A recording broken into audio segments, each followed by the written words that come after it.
Hello everyone, welcome to I Roll It, I Review It. Quick reviews chosen at random. Starting with this episode, I'm introducing a few changes to try to mix things up a bit. The first thing I did was buy about 2 pounds of new dice because the last ones were cursed. 1 pound is from Chessex and the other Roll for Initiative. Neither of them is a sponsor.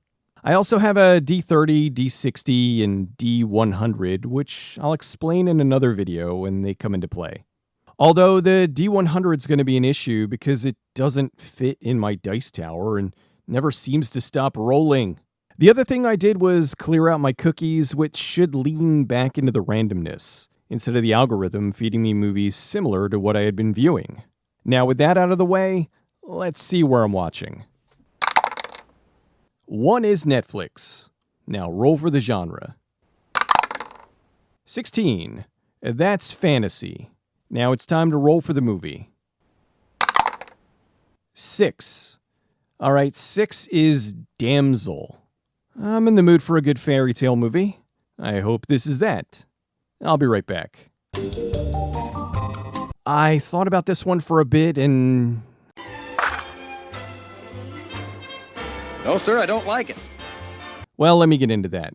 Damsel's a 2024 film from director Juan Carlos Fresnadillo. This is like the 5th movie Netflix did with Millie Bobby Brown. That's not a negative. Actors make studio deals all the time. I think this is just more visible since they've all come out within a pretty short period of time.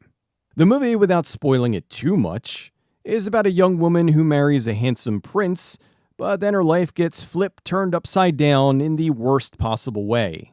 She finds herself trapped in a cave system with a very cranky dragon, who spends the majority of the movie trying to eat her or set her on fire or what have you. This had good ideas, but then they pushed it way too much to be a girl boss movie when it really didn't need to be. Right out of the gate with the opening dialogue, it started off in a lame direction.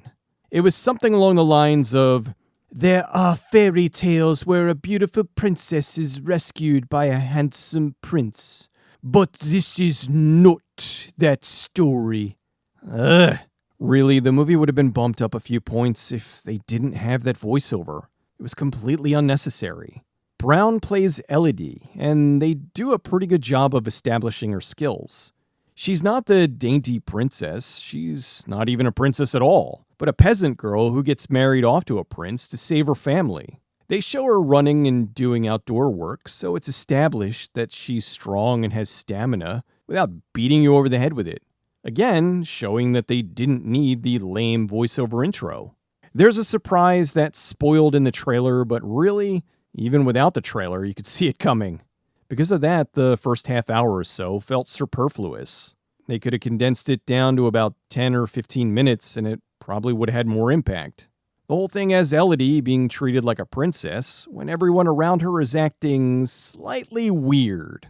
Oh no, I'm sure this isn't going to suddenly go bad for her. When the surprise happens, I just kind of laughed. The movie was largely her surviving in the cave, and so her performance was going to make or break the film. She handled it well. The effects were mostly good, and that was the other make it or break it. The dragon looked good most of the time, but occasionally it was weak.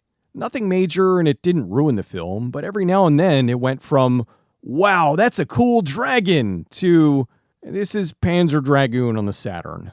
I think it was because the size of the dragon kept changing throughout the film. Sometimes it was huge, and other times it was small. It changed according to whatever the plot needed. Story-wise, it was ridiculously predictable.